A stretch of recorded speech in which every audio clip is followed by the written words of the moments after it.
everybody, welcome back to Kickin' It with Kruse, guys. Woo, here we go. Happy Monday. It's Monday, guys. I can't believe it's Monday already. September 15th, halfway through the month. Guys, why? How's it?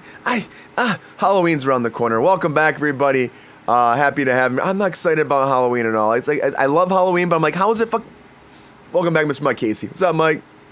You can't say Halloween's around the corner. Oh, wait, get into my guns. It is around the corner, though. I'm not your boy toy. Oh, that does not look good on camera. You're like the punks. Wait, I gotta not swear. We're on TikTok. You're like the punks that it's beginning of November. They're singing the Christmas carols, bringing out the Mariah Carey. You gotta wait until October 1st before you can start doing your Nickelodeon Halloween special cartoon episodes, right? Dude, everywhere, all the places are decorated for Halloween already out here. Like, everywhere I go, it's Halloween already. And I'm like, it's September 15th already. It's like halfway through the month. I don't even know how that's even possible, you know? do people know this? LA is one of the greatest Halloween towns in the world. Oh, it's great. I don't know if people know that. They should know that with the parades and all the decorations and of course. A thousand of those seasonal stores pop up everywhere. Oh, the Spirit Halloween, is that what it's called? I think that's what it's called, yeah. They like take over every business that closes. It's like they just come in there all the time. I think Naked Gun made fun of that, right? That the police academy was turning into a Spirit Halloween. That's a good joke. They're like, it doesn't exist anymore. We're going out of business. And of course, who's going to come in? The Halloween stores.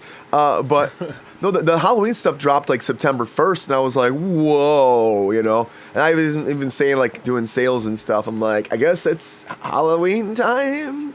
What's the costume this year? What's the standout new cultural phenomenon that everybody's going to glom onto? Superman, maybe? What do you think? I don't know. I still think Squid Game could be a front runner this year. Squid Game could be a big front runner. Maybe someone will be dressed like Velociraptor for Jurassic Park. A D-Rex. Mm-hmm. I doubt there'd be D-Rexes out there. Can you imagine? Like I think like honestly, costume. Maybe Moana. Not Moana didn't come out. What's one that did good in June? Was it Moana? No, it wasn't Moana. It's your job to know these things, Brian. It is. It's been a long weekend. No, it wasn't Moana. It's off my head. It's Lilo and Stitch. There it is. Lilo and Stitch. You think Lilo and Stitch? Maybe the Thunderbolts? I don't know. That didn't really do that well either. I doubt people dress like Captain America because that movie didn't do that great.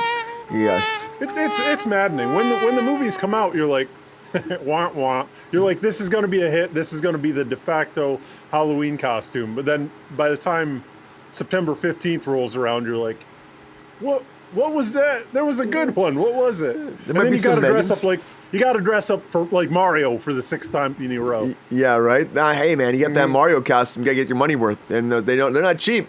They're not cheap. I was thinking about dressing like Peacemaker. Peacemaker? That's a good one. Get the helmet. Because I've been thinking about doing the Peacemaker dance still as an intro for Cruise Control still. But I think it'd be fun to have GR be the older person there.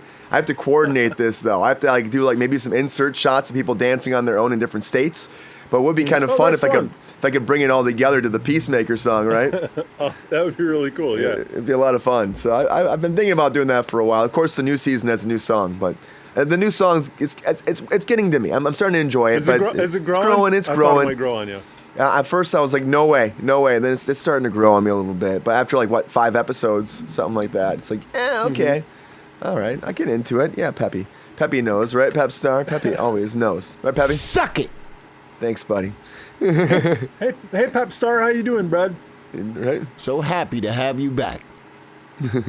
Can you, is brud a word like a combination of bud and bro? I don't think I've ever... I just said it, so I want it to be canon. It's not good. It sounds bad. I don't know if that's a word. It could be a word. I don't know. It could be, Do we have anybody joining us today? You looking in the chat here? Yeah, there's nobody here right now. It's just us right now. Oh, well, that's even better, man. Then we can say what's really on our minds. Much love, Mike. You know I love you, man. Much love. Yeah, I'm surprised no one's out here yet, but it is a Monday. Mondays can be tough. In 9 minutes, we're gonna find out if we have new friends pop up. So we'll see if it goes in. I'm feeling like it's bad. I feel salty about it. I'm like, it's not gonna happen. Oh, well, it hasn't been working lately. It hasn't been working. More off than on. Are you gonna talk about your SAG campaign at all today or no? Yeah, I want to bring it up. If people start popping in here, I'll bring it up and make a little thing. I made a statement this morning. I was trying to get that done before we came on here and made a little statement on Facebook, and I shared that over to Instagram. But yeah, I was just like going through. Then you post. I'm like, oh, I spelled this wrong and that. Like, I swear I looked through this like 5 times. Then I was going through and like editing like a madman, and then being like, is it still good? It's still good. But yeah, well, if you're reading it rather than printing it, it's not so bad, right? You don't have to catch every typo in there. Well, I printed it though. I sent a statement out. I didn't read it, so I put a statement out. I do want to do like a verbal version of it as well, but I just put a written statement out. You know me, I like doing videos, but I just haven't had time. I just still like this weekend. I worked all weekend too, so I was like selling gum all weekend. And then it was our mega sale stuff. So they must be growing. Just out in the wild, I finally got pushed some of the NeuroGum content stuff. I saw an ad on Reddit. I was like, they're growing. They're getting bigger and bigger, man. Then people ask for new flavors, and I interviewed both the founders of it too. So I'm getting to know those guys a little bit. So one day it'll be like Cruise Control is brought to you by NeuroGum. Come on. Nice. That wouldn't surprise me at all. Or maybe it's that like I love Cruise Control, so the algorithm is picking up on it and it's associated you as one of their main spokespeople. Yeah, it could be. What's up, Joey Bag of Donuts? How you doing today? Share some of those donuts, man. Yeah, share some of those donuts. We want the donuts. Give me a Long John with cream, please, with the white cream, not the Bavarian cream. Yes. What's or up, the Boston Killian? cream? Atlanta's here. What's up, Killian Atlanta? Thank you for the shares and the loves out there, guys. Thanks for the loves. Happy Monday, everybody. Good to have you back here on Kickin with Kruse, your one-stop shop for entertainment talk, as I say. The Pep Star is happy to have you here as always. And don't worry, guys. We haven't gotten to any of the news yet. We're just warming up, hanging out, leaning back on the mini golf course. Yep, just chilling out. It one day at a time. Yeah, Pep Star, 100%. Yeah, I mean. Yeah, buddy. That's what we do here, too. Pep Star was fired up on Friday, man. Pep Star and GR were getting in on it. It was pretty good. I might start throwing the main show to TikTok every day now because I learned we can swear, but you can't see it every 5 seconds. So, you can't. Most people aren't too bad. I popped in on Friday. It was because I rolled over and it was like 3:42 in the morning here, and I was like, oh yeah, Cruise Control is on. Let me pop in to say hi to these guys. Yeah, we saw it pop up, and GR was like, "It's a Mike reunion right now," and I was like, "Yes, it is GR." You guys were being very funny. You were having a good time. Atlanta says, "Let me some Pep Star." Pep Star, what do you guys say to that? You doing good? You doing good, Pep Star? Tell people. Doing great. Doing great. Yeah, Pep Star is doing great. And also, Pep Star, any message you guys say to the chat at all? Anything to say to the chat? Don't touch kids. Okay, there you go. Thank you for that, Pep Star. Thank you for that. Anyways, good to have the chat here with Lance. Loving some Pep Star. What were the election results? Mike the Sailor Man. So yeah, we were just talking about that. So unfortunately, I did lose the election. It's okay. Jolie Fisher won. So Jolie Fisher won, and also Sean Astin is going to be the national president on top of that. So that was election results did come in on Friday late. And it was earlier than I thought it would be, but it's okay. I keep telling everybody too, like people calling me up saying, "Are you okay, Brian? How you feel? What's going on?" I'm like, I'm okay. I got a bunch of votes. A lot of people were talking to me. I met a lot of people along the path. I've learned a lot, and I've also know that I am not going anywhere. I am not going anywhere. No, I'm not. I'm going to keep standing up for everybody, every member, whether you voted for me or you didn't vote for me. I'm going to have your back moving forward, and there's a lot to do still. I have a meeting this Wednesday. Also going to be involved with more of the WWs, which again is where we actually pitch things for the contracts and work through things coming up for the contract. I'm going to make sure my voice is heard there tremendously, and I'm also going to make sure that I start joining more committees and having more of these board meetings going to and holding people accountable. And I hope the best. I hope they do great by us. I hope that Sean Astin and I hope that Julie Fisher do great for us. But if they don't, guys, I'm going to tell you right now, 2 years from now, and be right back on that ballot again. So we're going to keep moving, guys. Thanks, Atlanta. You're getting back in there, man. 2 years is not a long time. And also, just chat so you know, I think this guy is underselling it, saying he got a good number of votes. I hope you don't mind me blowing it up, but he got 25% as many votes as the winner, Jolie Fisher. So like a significant portion could have gone another way. Yeah, it could have been like nothing. But no, the people came out. That's not what I meant. I meant it could have tipped in your favor. It was close enough. Yeah, it could have. I mean, again, we had the third party in there too that kind of pulled a bunch of votes too. So there's also that. So it's what it is. So it was okay. I'm feeling good. And thank you, Atlanta. I'm feeling good. And I took my moment on Friday. And I mourned the campaign, but then I also said, okay, now it's time for that flower to keep growing. And it's time for that new bud to bloom, and there's going to be a lot of great things to come from this. So give me 2 years now. Again, focus on this, focus on me, make myself take care of this mental health and my body and my soul, and get my voice out there more, and we'll be pushing every day. That's what we'll be doing. And eventually, 2 years from now, my voice will only be bigger. That's it. We'll be fighting for the people. Take care of your soul, Brian. That thing's getting filthy. It's getting filthy, man. Dirty, nasty. That's the way we like it. Grimy. Aaliyah once said, if at first you don't succeed, then dust yourself off and try again. You can dust you off and try again. Remember that? I love that song, too, back in the day. Proud of you. Keep doing what you're doing. Thanks, Atlanta. My mother, Patty Duke, was a former president of SAG in the 90s. Oh, really? Or his mother. Yeah, his mother was. And so he even said that when he was running, that he wanted to run because she was president before and to stand up for the members. And he did say he would help the pension health, but we'll see. Mike Jr. You know what's funny? On Wednesday, Mike, we had Jordan. We shot on Wednesday's show, and Jordan and Sean were together. And Jordan was swearing so much. John was like, "It's Jordan the Sailor Man," and they were calling Sean having middle child syndrome. And then, of course... That's funny. That's funny, though. I don't know if he loved that, but he was like, okay. Too close to the bone. Yeah, and then GR, of course, is Haterade, so he's getting all the Haterade these days. John's like... on TikTok, maybe not on the other platform. Oh, on YouTube, it's moving over there a little bit now. Don't say it. You guys kept forgetting about him. Yeah, about GR. GR's like, John's like, he's got a full glass of Haterade today. That's the thirsty daddy. Always thirsty for that Haterade. Yeah, Sean. Sean was like, middle child syndrome. Anyways, guys, good to have you guys back.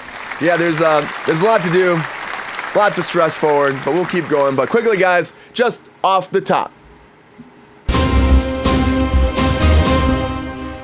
So Foundation, guys, wrapping up, but the new season has officially been picked up at Apple TV+. That's right. Season 4 is coming, guys. We're going to get more of this story, and we left it at a little bit of a cliffhanger, so I'm excited to see where this goes. I love this series. If you guys haven't ever watched Foundation, it seems like the most convoluted idea for a TV series ever. There's so many characters, so many ideologies, so many conversations about science and religion and where it goes and how it ties together, and you're going across centuries and centuries, and the same person playing the same character but not the same character. I mean, it seems like a lot, but they found a way to make this beautifully work. If you ask me, I love this show. I'm always about it. Keeps coming back. I'm excited about it. So we'll see where it goes, because they are tapping a new showrunner now.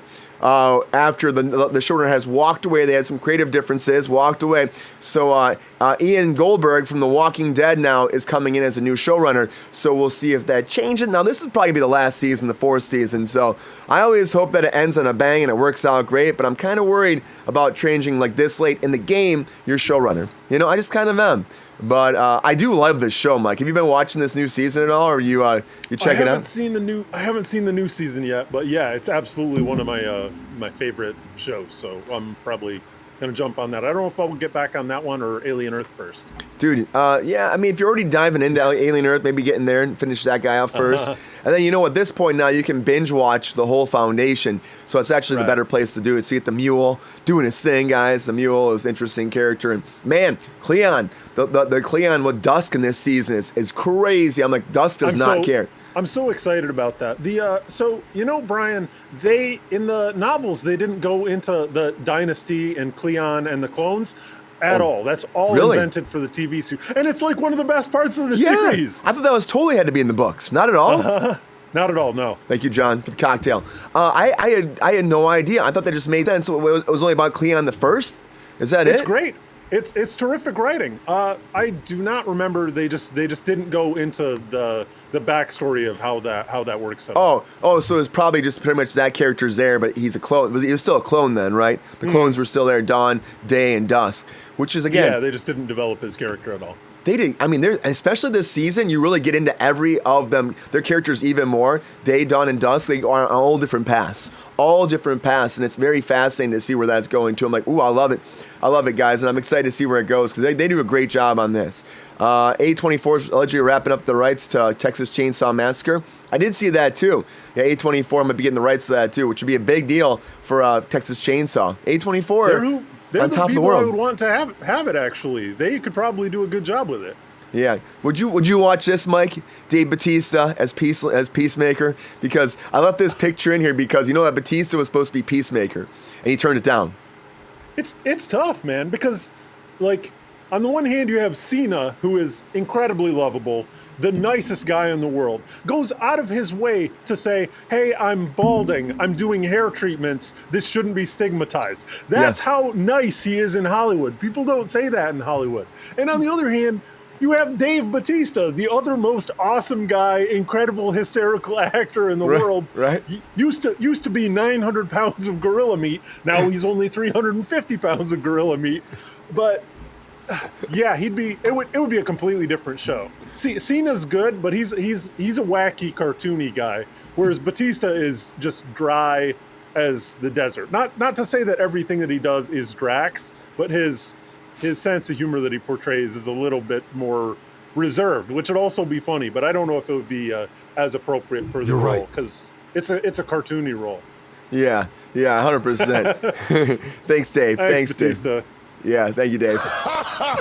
We got to get him on here, man. I guess he's just laughing. He's having a good time. I know one day Dave's internet will work well and he'll actually be able to pop in here more. Make that happen, Dave. Make that happen, okay? I want to make sure you're on here. I know. Was there some other project or something does he have a reason for turning it down that you're aware of?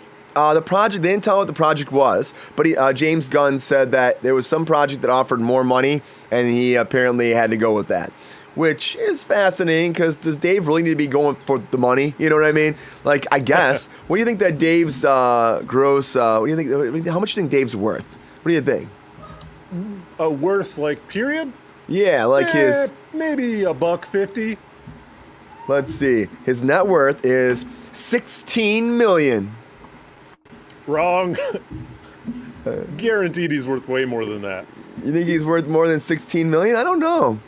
He got paid. He had to get paid that for Guardians. Let's see. Net worth. I'm looking at another website. Another website is saying $16 million in 2025. Right. $16 million. We'll go to a third one. Let's go here too. Dave Bautista, $16 million. Maybe he's chasing the paycheck, like following in the path of Dwayne "The Rock" Johnson. Man, I mean, I wish I was worth $16 million though. Come on, man, I could take that. Something to shy off at. Give it a couple of months, man. You'll get there. I mean, like, man, he lives in Florida. That's what Killian says. I love that. That's Bautista territory, huh? Vigilante was one of the best characters of 2025. Vigilante's fucking awesome. You can swear every once in a while. I'm gonna pop it in there once in a while, guys, because he was awesome. He was awesome.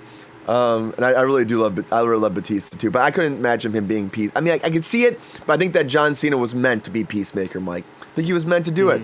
Like, he has that happy-go-lucky, and as James Gunn said, he's like an asshole Captain America.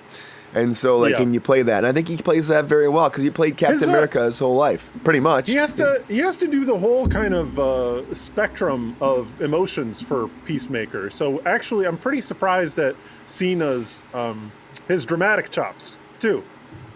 Yeah, I know. They're actually a lot better than I thought they'd be. But James Gunn even said he's been like developing and getting better throughout the years. So I think he's great, man. I'm all about Cena now. He's come a long way since he first started out. Just like The Rock came a long way since the Scorpion King. So, I mean, you know, people grow. People grow. Even Bautista, he's gone a long way, too. I mean, he just keeps getting better and better and better. So I think it's fantastic. But I love the foundation. It's so funny.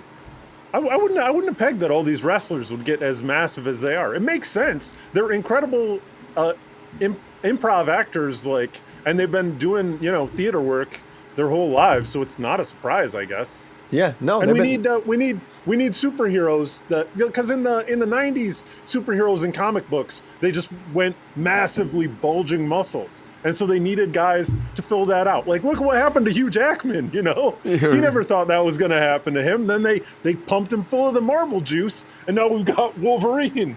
Oh boy, there's no need to get personal. All right, Dave.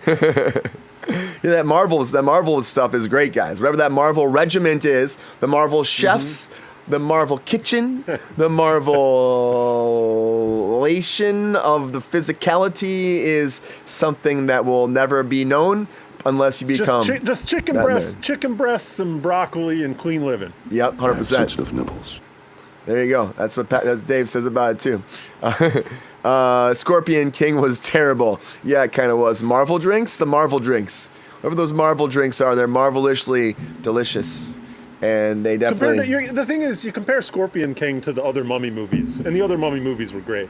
Yeah. And even his appearance, though, as the Scorpion King in Mummy Returns was actually not bad. The CG was horrible, but not bad. That beginning sequence where he's like, I'm the Scorpion King. And then you did the spin-off movie. He's like, I can't do this yet, and this bad wig sucks. You know what I mean? So yeah, I remember the part of the movie where he said that. it's just haunted my dreams. I was like, come on, Rock.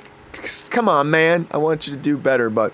I like The Rock though still, and I know people like hate on him sometimes, but I still like The Rock, and I hear he has allegedly he has an attitude sometimes. That fool is always working better than Tom Cruise version of the Mummy. I had that Tom Cruise version. I want it to be good. I love how Tom Cruise add the run.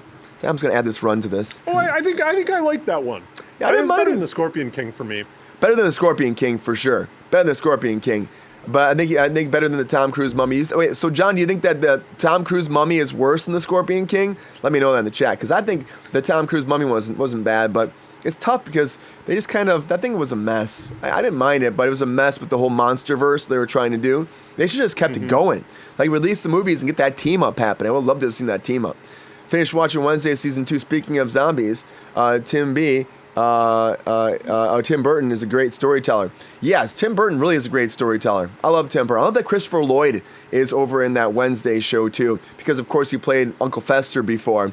So it's fun to see him in the series, like floating around in the jar as a head. I think it's kind of cool. I heard that Fred Armisen in the new Wednesday series makes a great Uncle Fester. Yeah, and he's getting his spin-off series still too. So that's still happening. Really? Yep, wow. Yeah.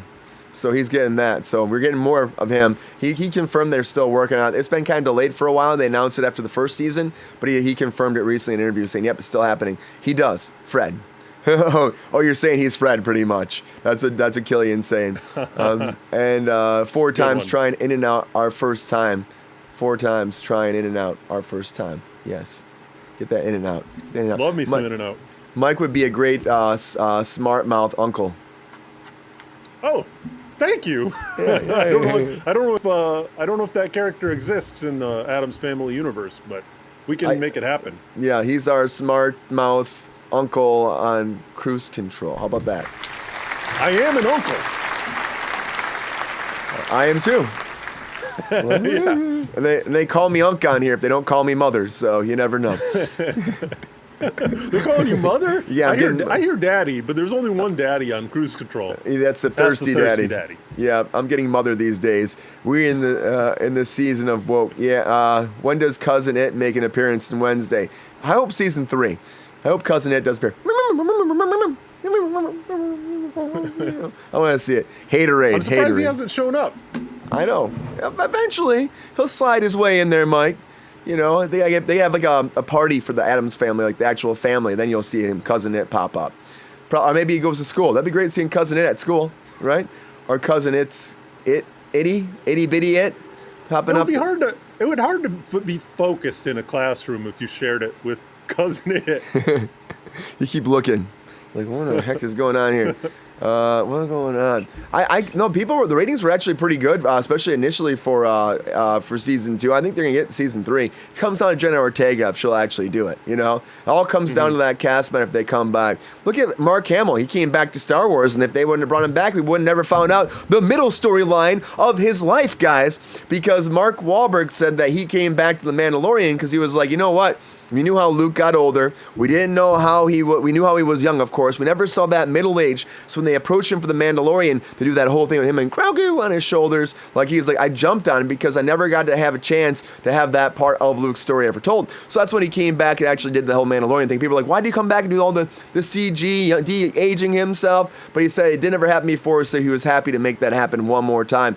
I think it was great. I love that episode, actually. I thought it was fun. Him and Grogu running around. He's training him. The CG is a little bit weird still, but it's gotten so much better, guys. I gotta say, it will get even more better, but I still say they really should, if you ask me, if they're going to do this right way, get Sebastian Stan and just make him Luke, because he looks so much like Mark Hamill as it is. You just make him Luke Skywalker and be done with it, you know, and give him his own show. I like Sebastian Stan, too. He's great. Let him take the reins. The de-aging is expensive. It's de-aging. Yeah, you can't keep doing it all the time. I think they try it, but I mean, Mark Hamill also said he's done playing Luke Skywalker now. He's like, officially, I am done. Until they give him a phone call that says, we want you back, and then he'll say, I'm in, guys. We got this great show. It's called Jedi Knights, and or Jedi Knight Order, and you're gonna it'll be like Night Court, but it's like you're the Jedi Knight. That's gonna be the whole thing. Night Court, Jedi Knight. It's gonna be fantastic. Got a great young cast of Padawan here, guys. They're talking about the problems of the Jedi Council and the kind of legalism involved in that. That's really good. That's a great pitch. Yeah, come on, man. That's the other one. That's Law and Order. Okay, yeah. I can't remember how the Night Court one goes. I can't tell you how it goes. That's the only thing that comes to my head. But it would be fun if it was Night Court and it was like Mark Hamill as the lead Jedi. They're all proposing stuff to him. Well, it would work. It would work because he's a great comedic actor too. Yeah. Oh yeah. See, I can make it happen, man. I didn't see The Long Walk this weekend. I still want to see it, but I hear great things about that too. That looks like a great Mark Hamill movie as well. Mark Hamill's in it? Oh. Yeah. The Long Walk. That's Stephen King movie. Yeah. Oh right. I still haven't seen the rest of The Mandalorian. I got a couple of episodes in, and then sometimes when stuff is like really heavy, dramatic, I'm a little bit like, whoa, I got enough problems in my own life. Like, I don't have the emotional energy to kind of live within this for a while. So I had to set that one on the back burner. I get that, man. I get that. It's a lot, but you better watch it before the movie comes out next summer. So, because Mandalorian Grogu's coming.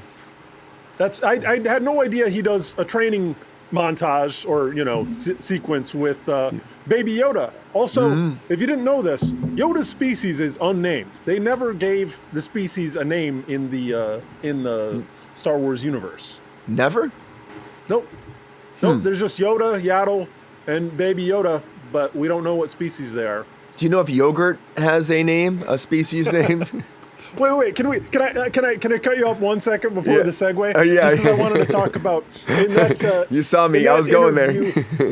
You gave me like 1 second to spin it without it getting awkward though. So that was amazing, and I appreciate that. What I wanted to mention, just because I thought it was interesting, was in that interview, Mark Hamill talks about how he was feeling when he went into the audition for Joker for Batman the Animated Series. And he says, okay, well, he saw the heavy hitters that were also going in to audition for the role. And he says, there's no way in heck that I'm going to be able to get this role. And he just had no idea that they could possibly cast him. So that just made him relax. He just threw all the his whole crazy performance at the wall because he thought he had no chance of getting the role. And because he went in there with that crazy like bonkers Joker that we all love, like that confidence landed him the role. Apparently when people heard the audition, like they thought they were doing some audio tricks, like they sped him up or they boosted the hertz on it. But that's just all him being crazy doing his. You actually probably I think I've heard you do. Yeah, you do an okay Mark Hamill Joker. I'm not the best at that. I don't want to pimp you into it, but I think I've heard a good one. I'm not the best at that. I'd have to hear it. I'd have to hear it again. You know, that's how it goes.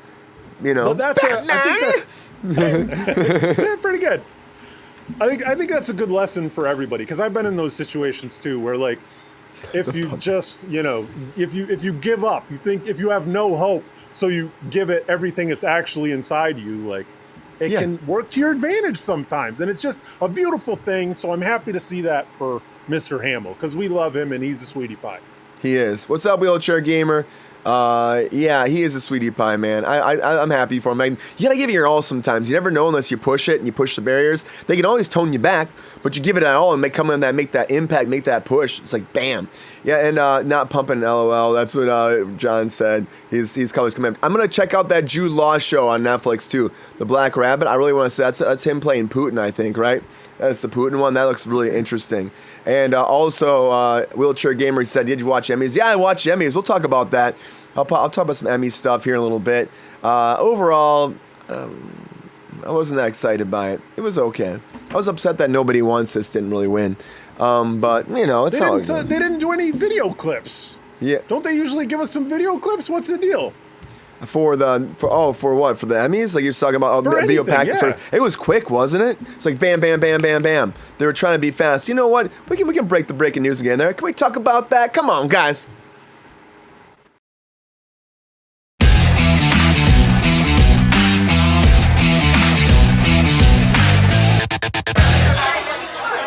Pattern and breaking where we're going right now, right? So we can talk about the Emmys, because I love talking about the Emmys. The Emmys happened last night too. Where Peppy Dog Line at? That's what where's the Peppy Dog Line at? I don't know. Peppy's a little tired. It's a Monday. He's a little tired. But the Emmys happened, of course. Mike and I will talk about it a little bit. But I did think that it was just a little bit like, I don't know. I didn't like the host Nate that much. His humor's like too dry. I was just like, I was waiting for more of a punch. Probably because the last big award show I saw was with Conan O'Brien, and I like Conan so much, and it just felt like, and the whole money thing was great for charity. I think that was a fun way of like, I've been like getting people to speed up a little bit. But then people are like, I'm just gonna pay the money. Don't worry about it. I'm gonna pay the money. But I did like I think it was quick. It was like all the awards were super quick, but every like host got like all the time in the world to sit there and wax poetic, like leading everything in. So I thought that was weird too. And it was okay though. What are they trying to do? Are they trying to make it better to like chop up into clips or something? Like it Probably. seems like they're kowtowing to the the short form format, like some other people and dogs do. Yeah, right. Thanks, John, for the cocktails. Yeah, make it quick. Yeah, and dogs do, right? I don't know what you're talking about with that, Mike. I don't know what you're talking about now. But no, I feel like they're right. Probably trying to make it faster, probably make it easier, trying to make it so they can get it out there quick. For the editing production, it's always great, but they'd had those tiny packages like this person, done. Like not even showing you anything about it, but they probably just want to speed the ship along. They're trying to find ways to speed it up, which I get. But also, like, it happens once a year. Just calm down, just let it happen. Like, the thing is, rushing the people off the stage who actually, like, won the award, give them a second to speak, maybe give them a second. I don't know. I just think that's just kind of, I didn't really care for it. I really wanted it to be good. I wasn't, like, super over the moon for it. I wasn't moon over my hammy for it, you know what I mean? Not even one bit.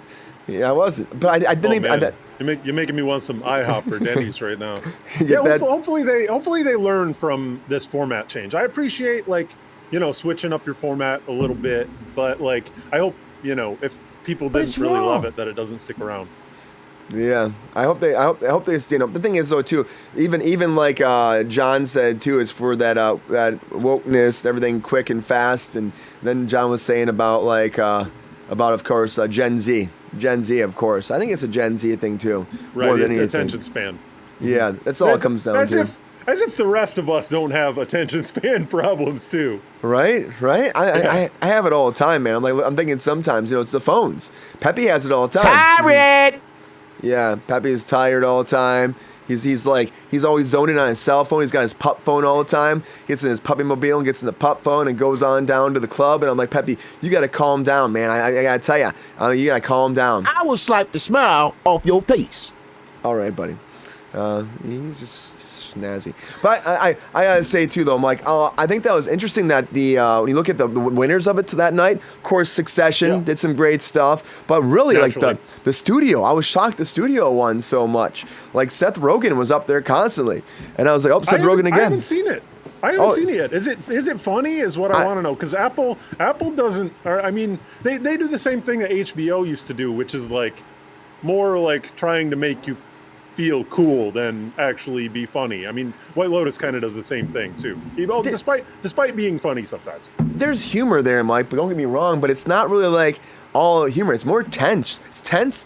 It makes me like nervous a lot of times and uneasy. That sucks. That sucks because like What We Do in the Shadows was nominated, which is laugh out loud funny like every episode. Like, can we keep the comedy series It's like The Bear. nomination wins to something funny? The Bear, exactly. Should not be in comedy. Was it funny? It had a couple of chuckles, Yeah, a but couple drama chuckles. is supposed to have chuckles because it heightens the drama. It doesn't make it a comedy. No, and that's the thing too. It's like the studio is not a comedy, but I mean, I get it for directing and how they did that because every scene's one shot, every scene's a oneer, but they're all connected, and then they have the episode. Oh, that's really cool. It's That's really cool. That's not easy to pull off on set. It's not, and even all the actors have to be on. You know what I mean? Everybody, you mess up one line, you're starting over from the top of the scene. So it's like they did a great job with that. But also, I'm gonna tell you, like overall, they had one episode where the whole thing feels like one whole oneer. Where he goes to set, and he's a producer, but he's effing up everything on set constantly, and like they have to get what, and then the whole episode's about getting a oneer, and the sun's going down, and they have 2 takes, and the sun will be down, or they have to come back another day, and they're losing all this money, and he's messing the takes up, so it's like uneasy, and you're freaking out, and you're upset, and you're like, just made me like on the edge of my seat the whole time, but like not in a good way. That's not what you want from a comedy. No, I was more like stressed and I had anxiety after watching the episodes. But I mean, I think that they're very well done. But I'm also like, I also thought it was kind of insider baseball. I'm like, are they actually gonna watch this? But you know, when it comes to Hollywood, it's a great thing for Hollywood for the perspective of that. So I think that's why it won so many awards as well. The Pit too. Like I'm not a big like, you know, medical drama type person, but I hear great things about that too. And so people are pretty excited that the lead actor won from that too. I hear he's great. I even saw like my buddy Ty was auditioning for The Pit, and they actually had a whole breakdown from the lead actor welcoming and thanking them for auditioning and telling them like we're a family here, we work together. You know, it was really kind of cool. You never see like a lead actor having a statement come with your actor breakdown like that either. It was really cool. That's nice. Yeah. That's nice. I've heard that The Pit's incredible, but like it was never advertised to me anywhere. I never saw it. I didn't know that it existed. I barely know anything about it other than now it's won Emmys and a few people on just like podcasts I listen to saying that it was good. Yeah. You guys watching it in the chat? Yeah, anybody watching The Pit? You guys on board with this? The younger generation. A house of pancakes, John said. Nerves built character. If you stress pop some Nero gum, I could always pop some Nero gum. 10K likes, guys. Thank you for 10,000 likes. Finger hearts. If I'm going to IHOP, you know I'm getting that chicken fried steak covered in country gravy. Oh man! And get my hash browns smothered and covered, man. Like I'm getting that moons over my hammy, or I'm getting like what else do I get there? There's something else that I eat there sometimes too. I can't even think about it. I know I love moons over my hammy, guys. It's fun to say. It's also tasty. I'm gonna tell you though. It's fun to say, but it's like a Rudy Tooty Fresh and Fruity might be the only one that beats it for funness to say. I gotta tell you, Mike, there is one thing though. Like I ordered from a restaurant that was nearby, but I'm like, oh, this is close to Denny's, right? And it was called like the Griddle or something like that. And it looked like it was all like a gourmet and all that. And it gets delivered to my house, and it's clearly Denny's. And I'm like, what is this BS? And I find out they have a side kitchen inside Denny's, and they changed the menu, but it's just Denny's. And I was like really mad. I was really mad. What a con job. It's a con job. That's ridiculous. Yeah. If you wanted Denny's, you would have spent half as much money and gotten some Denny's. Yeah, it was just Denny's. And I was like, are you kidding me? And then they do that in LA quite a bit. There was a place, now this one's even creepier. I don't know if I told you before, downtown Los Angeles, they had a whole new, brand new hotel opens up downtown. It's called Stay on Main.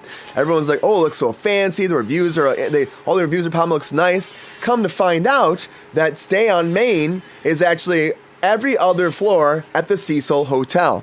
So if you went there and you chose the wrong elevator, you would end up on a floor where most random shenanigans are happening in one of the worst hotels in one of the worst areas in Los Angeles. People be buy online, like, this looks fantastic. They'd send them in the back door. Trickery is legal now in the United States. Yep. I mean, we won't get into it, and I can say it the one time. Shitification is the word for this, and it's affecting everything, and it's maddening. It makes you crazy, right? Yeah. If you you can't go stay at a fake hotel. Well, I mean, you can, but only if you've been tricked into doing it. Yeah, if they get you that way, right? They pull you in. They're like, oh, hey, by the way, there's a Stay on Main. It's so upscale and classy. I'm like, no. Now people were complaining and ended up shutting down because it was like a big complaints came forward from, of course, people were pissed because they thought they were going to see this fancy hotel. They're at the Cecil Hotel. And they'd be buying tickets from out of town. They get there and they're at the Cecil Hotel as well. I would be like, no, not going to do that. You didn't know that? Oh, they said it in 2 different documentaries. Yeah, Stay on Main. Stay on Main. Also, That's Mike, fraud. I gotta tell you, the kid from, of course, from Adolescence, it was awesome. He won the Emmy. The kid from Adolescence, super young kid, one of the first things he's done, and he did a great little speech about like just being yourself, putting yourself out there, and not worrying about being, falling in your face, pretty much, not making a fool of yourself. The youngest person Emmy. to ever win that category, right? Yep, youngest ever. Dude, Wow. I was awesome. Adolescence was really well done, too. Again, every episode is a winner in Adolescence. One shot, every episode. It's like 4 episodes, and everyone's one shot. They're getting in the cars, and the cars are going to another location. They're getting out. They're following characters. It's really cool. And the scenes that happen in the car. That's such a different experience for the actors, though, right? It's like a blend of TV shooting and like live theater, right? It really is. And can you imagine like a 45-minute take, something like that, a 50-minute take, and then like, let's go again, and then you're going back to the very first location and starting over again. Did they say how many takes they would do for episodes? Like, because you hope you kill it in one. I think the other thing is that like it's like live theater in that it puts pressure on you because you have to get it right. Because if you don't get it right, you're messing it up for everyone that you're working with. Yeah. But I think that or the common wisdom, I think, among actors is that level of pressure can be helpful in inhabiting a role, though, too. Yeah, I mean, it can. Think about this, too. You're saying, like, theater. The show goes on. So I would imagine they'd probably have a conversation like, if you don't know the line, you flub the line, improv, and we're going to keep moving. You know what I mean? That's what I would say. Improv, whatever you think it is, to keep this going forward so we don't have to start over again after 30 minutes in. And then we can kind of feel like we'll see if that works or not. That's what I would be doing. It's just like kicking it with Kruse or cruise control. One shot every time. One Perfect. shot. We're not every Boom, time. wrap it. We're not messing around one bit at all. That's why Pepe's getting all the snickety snacks, because I want to take care of that fool. Yummy. Yeah, take care of that fool. Perfection every time. Yeah, perfection every time. Overall, what's John saying too? Holla! No, it's a smart loop in a hotel of hospitality. Oh, you hear construction. Yeah, Mike's working on, Mike's sawing. Well, Mike's working today. He's making a table, Sorry. right, Mike? My neighbors. But I thought the Emmys... They're renovating some houses over here. Sorry, it's just so much nicer for me to record outside because I got the breeze. I can look at the bay over here. So sorry, you guys got to pay the cost for that. It's okay, Mike. How bad is it, John? Let me know. It can't be that bad. It doesn't sound that bad to me. But I do say, like, I was excited that Severance got some awards. I was bummed out for Adam Brody because, I worked on Nobody Wants This, and him and Kristen Bell both lost. But I think it's great to be recognized. Also, the show itself lost for Best Comedy, but I think it is best that they were, to be there and to be recognized and acknowledged. The show is doing well. People are loving the show. It's always a great thing. Just like we were talking about how great, and I want to make sure I pronounce it right because Jason Bateman pronounced it wrong. It's Trammell Tillman, right? Is it Trammell? I thought it was Trammell. See, I thought it was that, but I didn't watch the Emmys live, so maybe it's Trammell. But anyway, Yeah. I feel vindicated because just last week or maybe the week before, we were talking about what an incredible actor and what a great dramatic comedic performance that he gave. So it's nice to see recognition where it's due. I was so happy for him. I was like, yeah. You look at that category, I'm like, he deserves this. I mean, they had great people up against him, but I was like, he deserves this. He's so great. And everything he did as Milchek, come on. Now he's in Spider-Man as well, which we still don't know who he's playing in the new Spider-Man movie. His career is going to just blow up. Just going to blow up. He's going to the moon. You're right. You're calling it right now. People are either saying he's going to be Norman Osborn, or maybe the Beyonder, which could be kind of cool too. I can see him as Beyonder. There's also rumors that he's the recasting of Kang, but I don't think they're going to touch Kang. You know, I just don't see that happening. I can see the Beyonder actually the more I think about it, because the Beyonder goes into the whole Secret Wars thing quite a bit. So maybe the Beyonder. It is funny the way that they lie, and they're like, oh no, that was always just going to be the end of the Kang story. We were never going to go anywhere further with it. It's like, how dumb do you think your audience is, guys? Yeah, and honestly, that only makes us more mad at you when you're trying to say we're dumb as well. Like, people don't like to be called dumb. They just don't like to be called dumb at all. And so, please, guys, calm down on that whole horse. Take that down a beat. Take it down. It's just a smidge, just a little bit, just a tiny bit. You know, that's all I'm saying. Because what other Emmy goodness you got in there, Brian? I would say I did like the Ray Romano moment. That was kind of fun. I thought that was just fun, like being back on stage and talking about like how they were joking about if they're that funny back in the day, the show wouldn't have been canceled. That was a fun moment. I do think that I do like that the whole for the Penguin for the best actor or best actress. I thought that was great. That I can't think of her name who played Sophia. The Penguin. Oh, hold on, I'll get her name right now. I can't think of her name off the top of my head.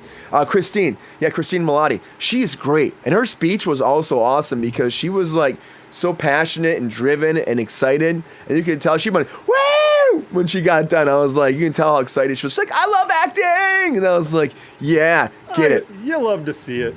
Yeah, you love to see it. I was like, yeah, it's exciting. It was super exciting. That's all that the Penguin won, right? They didn't win effects for given the shallow hell treatment. It did win the effects at the Creative Artists Emmys last weekend. Oh, okay. Yep, it won Best Prosthetics. So all the behind the scenes ones look great, man. Colin Farrell looked good. Yeah. Yeah. For all the behind the scenes stuff, they had the Emmys last weekend for that.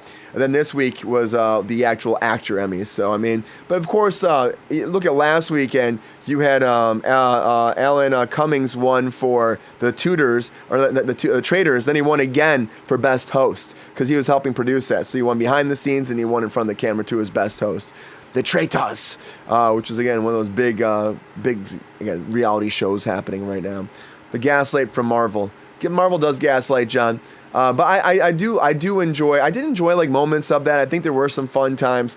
Overall, though, a little okay. You know, I don't know. I think the idea of like taking people's time away when they're actually saying their speech was kind of tough for me too. I'm like, give them more time. I think the charity stuff though, it's always good to give to charity.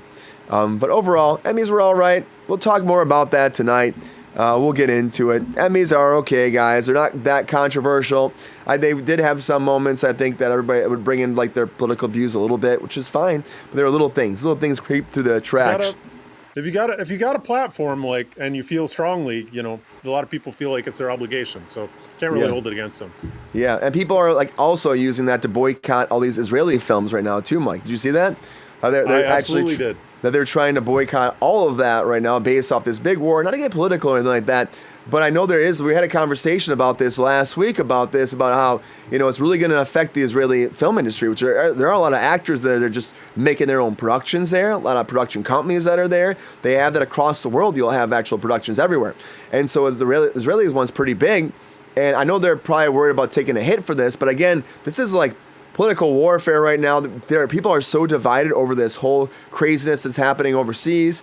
I think some people just don't want to be attached to it. Some people want to stand up against it. The whole letter came out where a bunch of people signed it. Paramount Studios, though, came forward and said at Paramount, because Paramount's kind of in the news a lot these days. Paramount, of course, is talking about buying WB right now, so that's a big conversation piece that's happening. The that merchants. explains the water tower in your graphic there. I gotcha. Yeah, so they're talking about buying WB, so that's happening. But also, Paramount did say this: at Paramount, we believe that the power of the storytelling to connect and inspire people, promote mutual understanding, and preserve the moments, ideas, and events that shape the world we share. This is our creative mission. So we do not agree with the recent efforts of boycotting Israeli filmmakers. Silencing individual creative artists based on their nationality does not promote the better understanding or advancement for the cause of peace. The global entertainment industry should be encouraging artists to tell their stories and share their ideas with audiences throughout the world. More, not less. So they are kind of standing up against this whole thing with, again, a big platform coming forward and being like, boycott this. I understand that. I do think that we do need to just start, it's tough.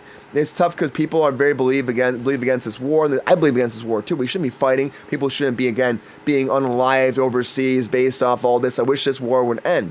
I do think we have to all come together, regardless where you come from, where you fall in your background. If you be, Palestinian, Israeli, you could be white, you could be black, you could be Asian, whatever your background is, your ethnicity too, wherever you come from in the world, German, Polish, Swedish, wherever you come from, we all have to come together and work as one unit. It has to happen. We have to find a way to do that, and we have to do the same way in our entertainment industry, in our business as well. It's a tough thing though, where there's a big divide right now. So I think that if the studios can fix it, that'd be great. But I don't know. This is just going to get worse and worse, Mike, if you ask me. It's it shouldn't be controversial to say that you're anti-genocide, right? Yeah. Like, shit. I don't know that you even need to be that necessarily versed in the conflict to say like, oh, are people getting hurt? Yeah, that sucks. The people that are doing the hurting should stop, because it doesn't need to be happening. I think that Paramount's response there is kind of throwaway PR response, because this is free speech from the actors involved. Like, it's fair for Paramount to say, what, we still want to work with you, we still want the money that we can make off of you. They want that money. The people that started this protest, if you can call it that, they were inspired by a similar protest in the 80s, I believe, in the late 80s, to end African apartheid. Oh, okay. And it worked. I don't know if it affected it or if it moved the needle at all, but apartheid fell apart, so we're in a better position now than we were at that time. It just seems disingenuous for me from Paramount. Like, obviously they represent a massive collection of money, so they have to try and soften it as much as they can. But this is capitalism. This is what made you guys money. This is what you want. You want your audience to tell you, this is what we like, this is what we don't like. You want the people that you're working with to say the same thing. This is free speech. This is capitalism in action. So I support anybody that wants to, this is changing the world through disruption, which is a great way to do that. Affecting the money flow is one of the most effective ways you can do to enact change. So I absolutely support the actors that are doing this. Yeah, I can see what you're saying there too, Mike, because it does affect that quite a bit. You start taking the money out of there, you stop working with them, they might actually be enforced. Actually might encourage them to do something that's actually going to stop this from happening, because it needs to stop. It really does need to stop. And I understand that people are getting hurt everywhere. You think about, I had it when I was running for president. I had an actor reach out to me about just being Palestinian and about how she was unsure that people would actually stand up for her, and she was worried about, she was already getting hate, and she's like, I just want to be, I'm part of this labor union, and I feel like I'm being ostracized from that. I'm like, that's not right. Like, you are a part of our members, you are a part of our union, but you're a part of our community, and we need to stop this hate from happening, because it's just dividing us more, and it's hurting people. And you're right, Mike, anybody genocide at all, if you're saying we should be saying this should not be happening. We should be standing up against genocide. Doesn't matter who's doing it. It needs to stop. Just needs to stop now. The people are using their voices, so that's great. Who is it too? Is it who's Larry Ellison? Is that the head of Paramount, or is that his dad? That's his dad. And Larry Ellison runs Oracle. Who's a big buddy, and runs Oracle, who's deeply involved in the international intelligence community, and good friends with Netanyahu. Yeah. Too, who's by all accounts not doing a great job right now, guys. Yeah.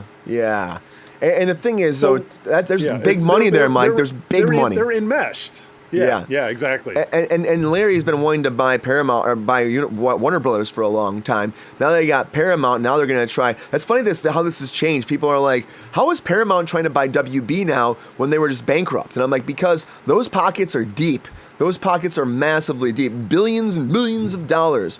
And I'm worried about that whole conglomerating of all of these different production, or these studios. I don't really think that's the best thing ever. Like Paramount and WB getting together, yes, that's a massive powerhouse. I don't know if that's necessary. Like Disney already has Fox, and they have Marvel, and they have Star Wars. Like you never know. Next thing you know, they'll be buying that next too, or Sony. There's only 2 studios. I mean, Netflix is still big, Amazon's still big, but I just worries if these all start coming together. It's not good for, again, Hollywood in general, I don't think. For, again, competition, you know? Agreed.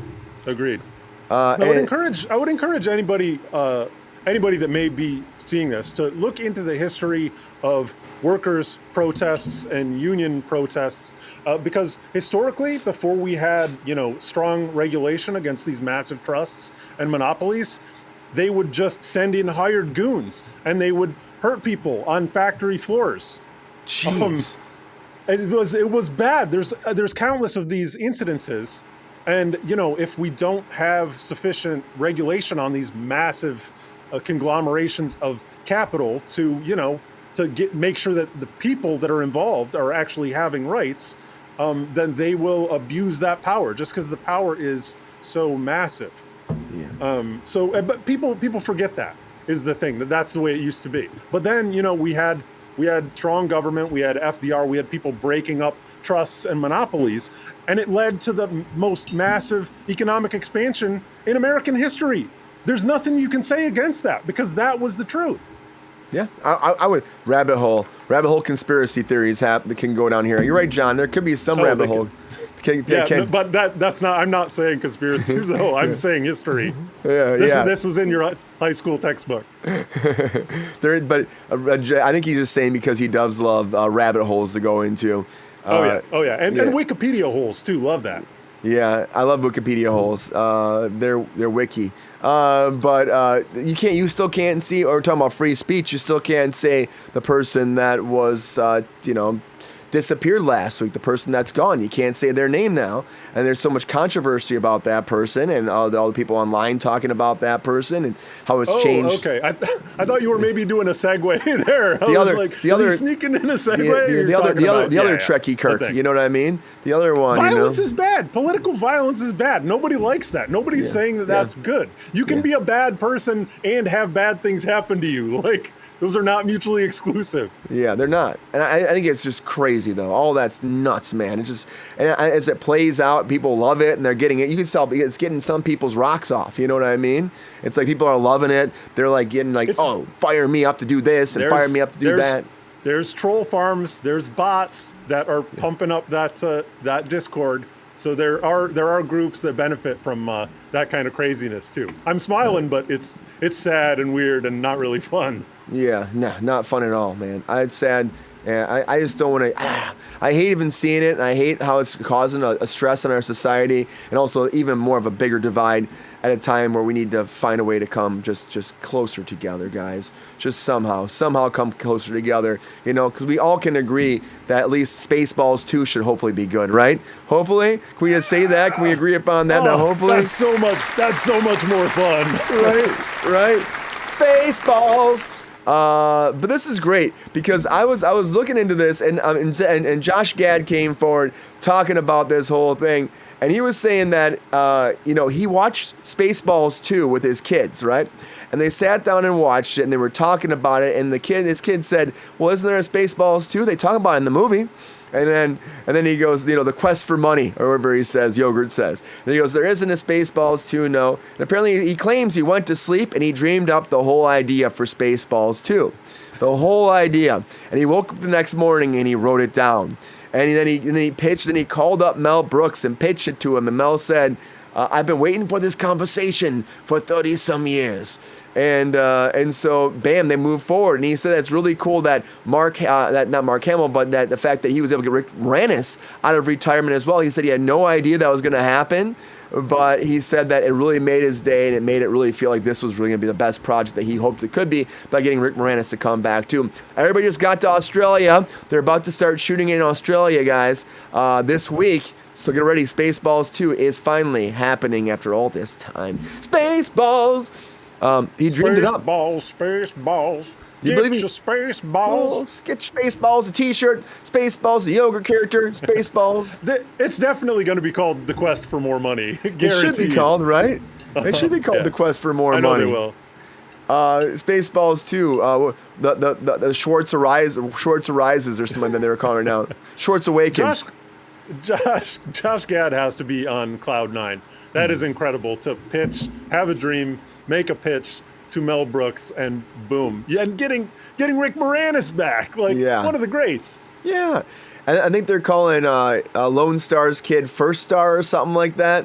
So, they got Bill Paxton. Obviously, they're going to be doing the prequels and the sequels. Yeah, I feel like they're probably going to attack it all, right? They've got so much like ammo to draw from. It'll be like, like the early scary movies. Like, they had the whole history of horror movies to pull from, and that's what made them good, because they could like pick and choose all the greatest, lowest hanging fruit, I guess. Yeah, I didn't even think about that. That's going to be so great. And just not hold back, Mike. Just not hold back at all. You think about that. They're going to have all the Rey movies. There's Andor. There was Obi-Wan. There's so much Star Wars content. And even like Mel Brooks was like, I really have no idea how this works because I'm not that versed in Star Wars anymore. And Josh Gad's like, I got your back. I've watched it all. And so they were able to actually make that come together. Sounds like a 90s adult film. That's what John's saying. It's definitely some 90s. That's 80s though. Did it come out in the 80s? The first Spaceballs, yeah. Some 80s nostalgia there. Spaceballs. I think it's gonna be great. I can't wait to see. John Candy's kid's gonna be in it too. Apparently, he's making an appearance. You also, Cute. yeah. You got like I said, Bill Pullman coming back. Bill Pullman's kid's gonna be in there too. Bill Pullman's in it. Oh, that's wicked.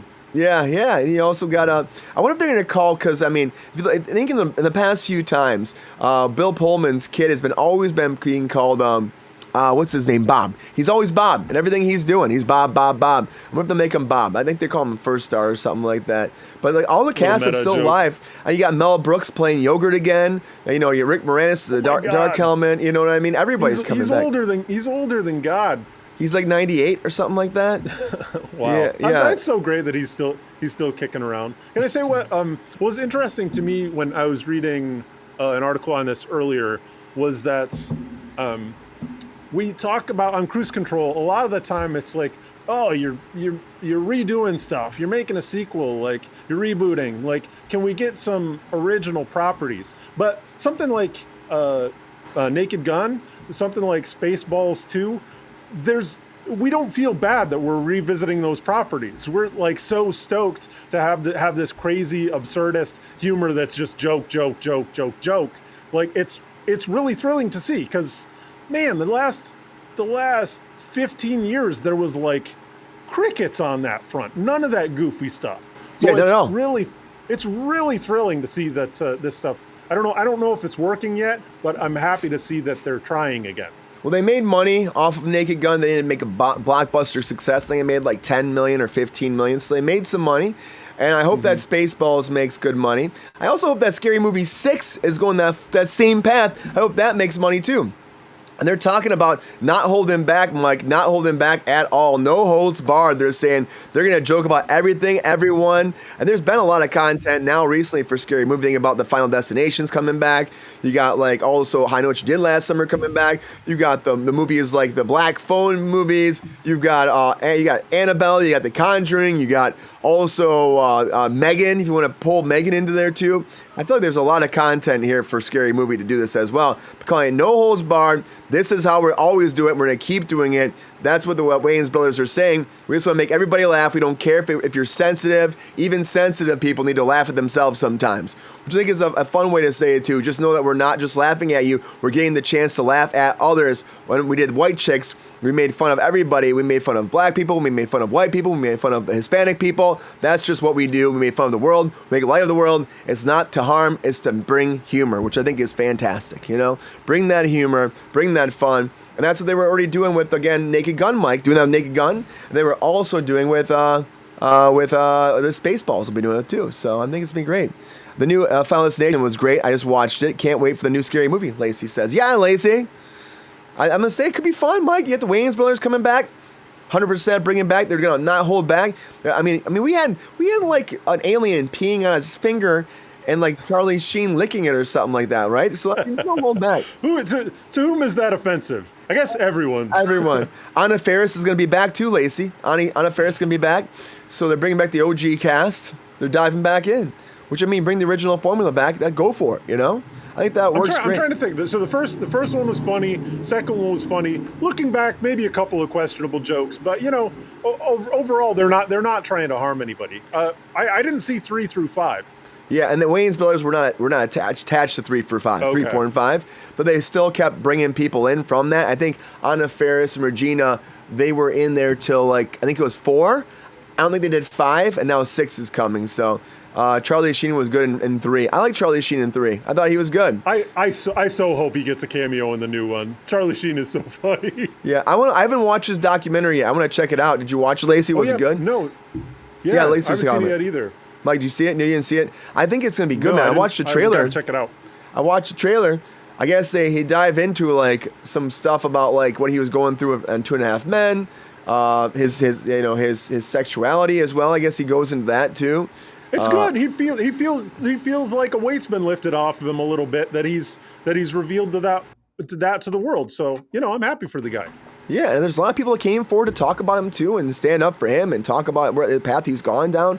I think it's fantastic he did that. He's gone a long way since the Tiger Blood. So yeah. winning. Yeah, presumably, we got to watch the documentary to find out. I remember I was living in Los Angeles when all that went down, and the talk on set was just hysterical every day. Everybody was talking about it. Right. Well, I had friends that worked on was it his what that show was called something Rested, or I don't know. It was after 2.5 Men. He had a show that he did. They only did 1 season, and he was never there. They would start, they'd set up, and they some days he'd show up and some days he wouldn't. I have friends that stood in there. His stand-in actually did all the blocking and stuff and get it worked out. And then maybe he would anger management. Maybe he'd show up, or maybe he wouldn't. That's rude. That's rude to the other cast and crew. It's not really defensible behavior. He did buy that stand in a car though as a wrap gift because he was so happy for all the work he did for him. So that's a pretty big deal, and put him on a contract and took care of him. And he admitted that he was going through a rough time. That's why some days he just couldn't do it, and some days he would. So complex individual, that guy. Yeah, he was hysterical. Hot Shots 1, Hot Shots 2. I love in the same vein of the movies that we're talking about. So funny. I love Hot Shots Part 2, man. It's one of my favorites. When he's dipping his hands in the gummy bears and the Skittles and the jelly beans and all that, the caramel. Yeah, I get it. I love how honest he is too, Lacey. Which Wayans was it that made this press Marlon, release, Brian? Oh, Marlon Wayans, Marlon? Yeah. You shouldn't have to explain what satire is before you release a movie. Unfortunately, our society is so divided. People take the behavior that's sometimes portrayed in order to ridicule. They take that as co-signing on the behavior, which it's not. That's what satire is. Just based on the fact that we're in the cultural environment that we're in, I actually think that it's really nice for him to take a moment specifically with the press to say, look, none of this is intended as we're not picking on anybody specifically. No, we're just making jokes here. Just making jokes. So I kind of like it. I think it really came across as kind of wholehearted and needed in our current cultural moment. Much love, Mike. I love you, man. Much love. Yeah, I think that's. I mean, honestly, in this society, we need that more. We just need it more. You know, it's like that's why like South Park has been kind of hilarious. I'm not gonna. That's what I was thinking too. Those are the other guys that are. They're like, you know, it's our job to toe the line a little bit. So you know, that's what towing the line is. You step across a little bit. You don't step all the way across and hurt people and their actual like real life consequences, because that can happen. It does happen. Last week. But the weigh-ins, the weigh-ins are. I think they have a little bit more cultural sensitivity than they're saying. But they want you to know they're trying to push that line. They're comedians. That's what they do. Lacey, was Denise Richards in that documentary? I don't know if she was in that, John. And John wants to know, does Mike get along with Gen Z? I think Mike gets along with Gen Z. Oh, Mike. Sorry, there was somebody on a motorbike that just came blitzing down my street, and they're always super loud. So I muted myself for a second. You're good. I have. I'm trying to think. Probably six people in Gen Z that I regularly interact with. 5 of whom are in my D&D group that I play D&D with every Sunday remotely from Portugal. There you go. I think we get along great. I love Gen Z. I mean, but I love everybody. You can't hold the year somebody was born against them. I don't know. No. Are they hard to get along with? I don't think so. I mean, I think there's just the attention span sometimes. I love Gen Z too. I have a lot of friends that are, you know, actually talking on here to their Gen Z. My cousin's Gen Z. I talk to her all the time too. And I have a lot of family members Gen Z. She's a guest. She's Gen Z.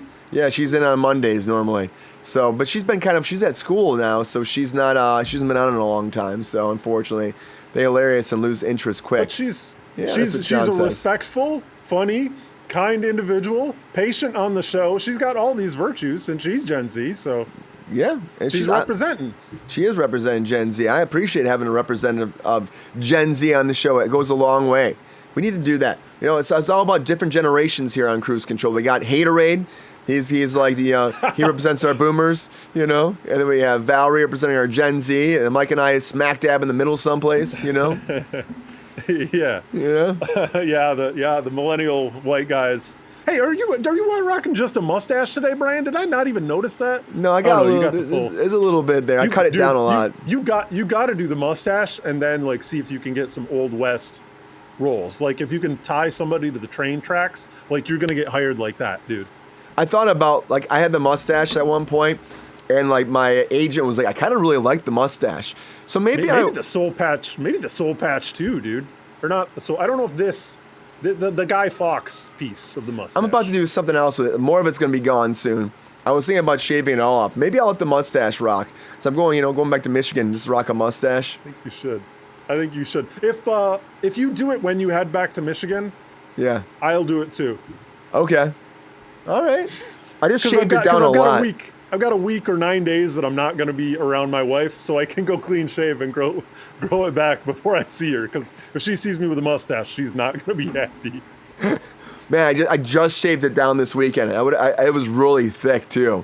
It was super thick, and I was like, I'm taking it down. But it might be all gone very soon too. But maybe I'd rock a mustache for a little bit. Do you want to do that? I'm down. At least get some shots, man. I do have shots. Have you seen my pictures of the mustache? Man, dude, you gotta put them up on Cruise Control sometimes. Just have that as a little splash page. Dude, my photos of the mustache are actually pretty dope. I believe it. I was like, we're really going for this? Let me show you. I'll throw one in here. This one I love because someone was calling me Twilight, like the dad from Twilight when I did this one. And it kind of feels like that. Here, we'll go over by Pep Star, and I'll pop it up over here. You're gonna laugh. I'll let you find that. Oh no, my wife heard me talking about having a mustache. I'm in trouble. Oh yeah, you should see the face that she's making. Here, I'll just put myself over right there. That's a cop right there. Right? I have never seen a cop looking like. That didn't look like that, actually. Right, rocking that mustache right there. You're wearing the security guard outfit though. We got to get you in Old West. Get you in an Indiana Jones hat or something. That'd be pretty good. I like this suggestion from from the chat or what you bounced off with though. Get some Gen Z representatives. I don't know who else. Obviously, your cousin Val is great, but it is interesting to have that kind of intergenerational dialogue going on. Right? Because they had a different upbringing. They had a completely different upbringing than us. Completely. 90s kids, Nickelodeon, GAC. What's up? Peppy's always happy to have new people here too, so, all the Who time. wants to roll with the pep star? That's a good question, Peppy. Show younger pictures of Mike. That's what John said. I don't know if I have pictures of Mike right here. I'll find some. You'll see my beautiful, long, flowing hair. I've been told repeatedly that I looked like Jesus Christ when I had very long hair. There's us at college. Oh my God. Oh, dude, that is before the full beard came in. That's embarrassing. Yeah, that's a while back. I don't know what Pep Star's doing over here. Peppy's not happy with me right now. I got random pictures here all the time, but maybe we'll pull some more up later, John. We'll pull those up. But yeah, Mike, good times. Let's see. We might. What do you think? Let's see. We can do maybe another topic before I go on to the featured story here. Talk about a couple more things. We're having fun. Yeah, I gotta tell you, not good. I'm not excited about one thing, Mike, and that's this Rings of Power trailer that came out. It sucks. What the heck? What were they the weakest thinking? thing I've ever seen. What were they thinking? I saw it and I was like, what is this? Welcome, Killian. I saw it and I was like, this is the dumbest thing ever. These guys playing with their swords, just playing with their swords. And I'm like, oh, it looks so epic for season 3. That sounds like a euphemism when you say it like that. I guess it does. A couple of guys, they're sword fighting on the beach. It's a little sword fighting on the beach, guys, on a nice little summer day with Tom Cruise. I'm just kidding. No, I'm just kidding. Tom Cruise is not in this show at all, guys. Playing with swords? Oh my, yes. A new Amazon Rings of Power trailer. Yeah, they released it. It's just a bunch of people playing with swords. They're actually like, pulling their swords out. It's like close-ups of swords, and they they're not in costume. They're not in costume or anything. Like it's hardly related. They're banging it's not swords. related. It's just a sword. Yeah. That's all it is. Thanks for the cocktails, John. Just swords. They didn't really show anything. Season 3 is coming. No release date. Nothing. They've been shooting that for a while, too. They started shooting that, I think that was, right after the strikes. So they've been shooting for a little bit. Season 2 did better than Season 1. But I think it was overall a better season, but I really have no need for this at all. That sounds ridiculous, Lacey said. Yeah, it was the dumbest thing. I laughed so hard. It's not good. Jeff Bezos. They should not have released it. There was nothing.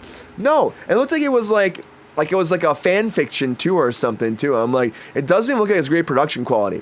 I'm like, what are you guys doing right now? This is what you give us right now? People are already sour on your show and they're not excited about it, and you give us this. People are more excited about the Hunt for Gollum probably than they are for that. Why are they still making this show? I want to watch it. I'm going to watch it, but it's been years now. I'm not excited about it, and I love Middle Earth. Yeah. So I just don't feel any sort of cultural buzz around this at all. I'm really surprised that they're still getting money, Did you watch any of it or no? Not at all. I watched both seasons. Haven't watched that one. Haven't watched Wheel of Time either. Okay, yeah, I haven't watched Wheel of Time, but I did watch all of this, and the first season is very slow. But then can't do that. You can't do it. If you have elves and people being dramatic in the forest, you have to keep it punchy. You need to throw in some hobbits to make it exciting. They're fun and light, and they've got a unique perspective. It does just seem like it's missing that punchiness that you need to make it engaging, right? But they do have maybe Killing Time with the name. There's another group that are not hobbits that are in here too. They follow them. I think those characters are actually kind of interesting. And the guy who was, clearly Gandalf. You know it's Gandalf right away, but he doesn't know his name. Spoiler alert. But you follow him, and he's trying to figure out all his wizard powers, and it's this guy's 7'8". He's Gandalf. You know what I mean? He just needs a stick. That's a big Gandalf. He's just a tall guy. He's a really tall guy. I love the show. Oh, Killian loves the show. I love that somebody loves the show, Killian, because people hate on it so much and people don't watch it. I gotta tell you, the second season I think was a lot better season, and they really got into that. The Galadriel, all of that, throwing down, that was great. And what they do is with, of course, when they get into the second season is like there's a character I don't want to spoil for you, Mike, but there's a character in the first season that you think is good and he ends up being somebody else, a big bad that I don't want to say his name, but I think just saying that you probably already know. And so Sauron. Yes, I know, without even saying it. So like there's a great storyline with him in the second season. I think that's actually really cool. And I'm interested to see where that goes in the third season. But people haven't been watching it, so I'm surprised it got picked up for a third season. They're dragging out these stories. That's Lacey said. Are the characters that it's cool, Killian? If you like it, that makes me much more interested in watching it. Like, is Galadriel recast or is she played by Cate Blanchett? I feel like I would know if it was Cate Blanchett. Yeah, recast. So younger girl plays. Yeah, and I like her a lot. I think she's great. Galadriel's an incredible character. Like, yeah, I think anybody would be lucky to play her in anything. Oh yeah, but I think what she brings too is awesome. I think it's awesome. The guy they have for Sauron, I think he's great too. And he plays a different character, but then the twist comes later. And then all the stuff where they're actually making the rings in the second season are making all the rings is very fascinating too. There's a lot of crazy special effects they show where trickery and mystifying this person so they don't see what's actually really happening around them. I think that's done really well. But I think that I'm surprised that people haven't been watching it more. They're just not giving it a chance, you know? Yeah. I didn't, and I'm interested. So I don't know why it hasn't really struck for me yet. Yeah, and they're just, then they're making 3 seasons of it. Yeah, they're making 3 seasons. These are all prequels, Killian saying, and Lace said I actually prefer the Gandalf story part. The Gandalf story part's great. That's why I said I like what's going on with that. I'm interested to see they actually brought like Gandalf there's a whole thing in the second season where he's trying to get his staff, the right staff, and it's actually really done. Just like Harry Potter. Yeah. You need the correct wand. Yep, you do. I thought that was really well done in there too. I was like, this is cool. It actually fascinated me a little bit more. So, Can I ask the chat? I don't know if you guys, how deep you are into Middle Earth lore. I wonder how much of the backstory is pulled from the Silmarillion, which was kind of the Bible for Middle Earth that J.R.R. Tolkien wrote. I mean like the story Bible, so he explains how Middle Earth was created and all that kind of backstory, because people think that that's like super dry, but I as someone who I have a degree in religious studies, I like reading dry ancient texts, so like that stuff was right up my alley. I loved it, and I just wonder if they pulled a lot of the lore from that stuff or not, or if it's because I can't imagine too much of it is invented for TV. Yeah, I think I'm not really sure. I couldn't answer that for you, Mike, but it feels like they did take liberties, if you ask me. It does feel like there are some liberties they kind of make up, but it doesn't speak to that at all. It doesn't speak to that at all. It's way better. That's what Lacey says. And John says... Silmarillion is a divisive book. Is it really? Well, yeah, because it's super dry. And it's boring nerd stuff. Like, unless you like to read the Dungeons and Dragons manual just as evening reading, then you're not going to find it very interesting. Well, John said, are dragons real? Why are they in history books? That's a good question. What do you think, Mike? Think dragons are real? Dragons are as real as your imagination. There we go, guys. We love nerds. Yeah, we love nerds too. Nerds are great. Nerds are friends of the show, guys. Nerds are friends of the show. And I got to tell you, a friend of the show as well is Daniel Day-Lewis. And I got to say, this fool, I love what he said about his retirement. Because, it kind of made me laugh because he definitely did say he was retiring. He definitely said he was done. So, when he's coming forward now and going back in that, I laugh. He goes, looking back at it now, I would have done, just to keep my mouth shut, for sure, he said. When he was talking to doing an interview recently, he said, it just seems like there was such grandiose gibberish that I was talking about. I never intend to retire, really. I just stopped doing that particular type of work so I could do some other work. Apparently, I've been accused of retiring twice now. Never meant to retire from anything. I just wanted to work on something else for a while. So when he said he was retiring, he didn't mean he was retiring. When he said he was stepping away from acting, people took that as, well, he's retiring, but Mike, he was not retiring. He was doing something else, like cobbling, right? He was making shoes. Yeah. I want to see how good he got at that. I want a pair of Daniel Days. Yeah, me too. Daniel Days. Where do you acquire them? They have to be exceedingly rare, unless he got really prolific. Yeah, I don't think you can get them anywhere. I think he made them for himself, just made them for himself, and never released them. I would love it, though. Can you imagine? Like you're at a meeting with somebody, you're on a date, and you're like, see these shoes? Pretty cool, right? Yeah. You're like, hey, shoes are pretty cool. You're like, I made them. Yeah, I made them. Like, what? That's the craftiest, most Etsy thing I have ever heard. I think that'd be great. I made these. What can you say about that, huh? I can make these boots. You want me to make a pair of boots? I'll make you a pair of boots. I don't know if you can like copyright. Can you copyright people's names? Can we make an Etsy store called Daniel Days? I feel like you could. That sells luxury artisanal shoes. As long as you don't say Lewis, think you're fine. Daniel Days. DDLs. DDLs, guys. Get those DDLs on. Check out my DDLs. Like, they make you jump high. Everyone can dunk in their DDLs. I think that's closer, but I think that you're still not saying it though, right?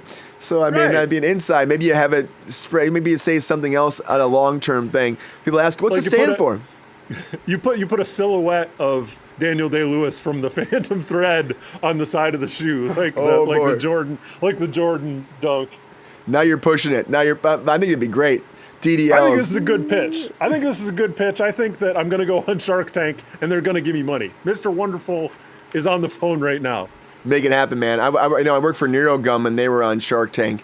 And so I talked to them about that experience. They ended up turning down the offer because they thought they could do a better deal outside of that, and they did. So they're blowing up everywhere now. But they got the promotional value of the show. It's big. It's massively big. And that's like any actor that gets on a show too that gets canceled. It's a big deal. Even if it's canceled, it's a big thing to put yourself out there. You're seen everywhere now. People know your name. So that's also something I'm taking from the election as well. It's like more people probably know my name than they did before. 100%. Yeah. And so I blast everybody. I talk to people, and we go from there. Getting in the mix. Yeah. The only story that they told was the origin story of Soren. That's what Lacey's saying. I'm going back a little bit. Okay. Yeah. And we love the gasper. Oh, the gasper. I can't even gasp. My voice is too sore. I worked. I did voice. Was selling stuff all weekend long. John's like, "You're working on a Saturday?" Then he comes in and he goes, "You're working on a Sunday?" I'm like, "Yeah, I worked all weekend. I am taking tomorrow off to go shoot Kickin and Walking and Talking. We're gonna shoot 3 episodes of Walking and Talking tomorrow. So. Oh, I gotta get you a song for that quick. Yeah, we're doing a new podcast, guys. We'll be launching it. Myself and Aaron Smith from we work together. Nobody Wants This. He has his own podcast. Also out there too, guys. Scene Change. I was over there, and we're gonna do another one called Walking and Talking. We're just talking about random different things. First episode will be about the entertainment industry, and then we're gonna be talking about baseball. We're talking about movies. We're gonna be talking about again like psychological stuff. We're talking about again poltergeist stuff. We're gonna be talking about video games. A lot of different things. Yeah. You're giving the plug. Give me the pitch you gave last night about walkability in Los Angeles and what you're kind of promoting with this, Brian. Yeah, a lot of people don't they look at LA as like a town you don't walk in and you can't walk in and everything's so far apart. So the idea is to show people how close all these big studios are, these big locations, by actually getting the ground and walking them in real time and having a conversation. A lot of them are less than an hour walk away. Like we walked from Universal Studios to Warner Brothers. We did that walk, and that was about 35-minute walk. So you think that's further than it is, but you find out in real time it's really pretty close. We walking and talking, showing LA, showing the city, and also having a conversation with 2 people that work in the business. So yeah, it should be fun. Walking. That's exciting. It's a fun idea. Yeah, it's gonna be fun. It's something new, something different. We're gonna probably try to shoot like 4 episodes a day and release them once a week. And so like just kind of knock them out. So yeah, we're gonna see how it goes. And thank you, Lacey. Thank you for that love too. Yeah, I tried. You lost to Samwise. Samwise is still pushing. We'll see what I'm gonna hold him accountable too, and see. Hopefully he does right by us. We'll see what happens. We'll see what happens. You and Mike need a game show the game to grow the fandom. Oh, we need a game. I don't know what the game would be, Mike. What kind of games we have? Game show? Peppy I don't know. We have ideas sometimes. Give us pitches in the chat. It's hard to come up with them off the top of your head. Yeah, off the chrome. I mean, like the format, people do what? They do quiz stuff, they do inventive things. I don't know. Yeah, we can figure it out, Mike. We can figure it out. We've been playing video games and hanging out for a long time, so maybe we can find a game to play. And we love video games, and I also love Mario. You love Mario, and Mario Galaxy's coming, guys. And our feature story of the day. Louis.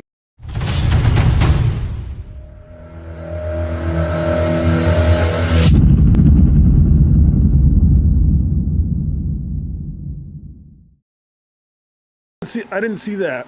It wasn't much to actually see. You got pretty much, I'll show you the picture, like pretty much you got Mario right here. He's sleeping, and then it goes through the Magic Kingdom and then goes up to the sky, and it's like Mario Galaxy is coming.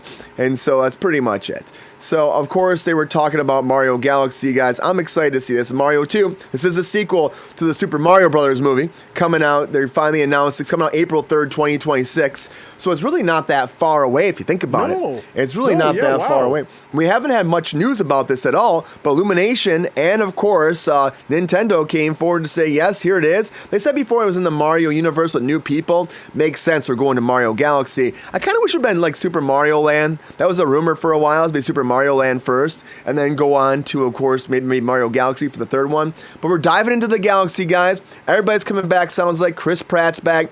Anya Taylor-Joy is back. Charlie Day, Jack Black, Keegan Michael Key is back, and also Kevin Michael Richardson is also going to be there too. We don't really know much beyond that too. They're not really saying much, but it is Super Mario Galaxy is where we're going into the next Mario Brothers movie, guys. Flying into space. Which again, I love that first movie. Super Mario Galaxy was fun. It was fun. It was great. I remember when we lived together in Los Angeles, Brian. I remember playing Galaxy 1 and 2 on that massive TV that we had.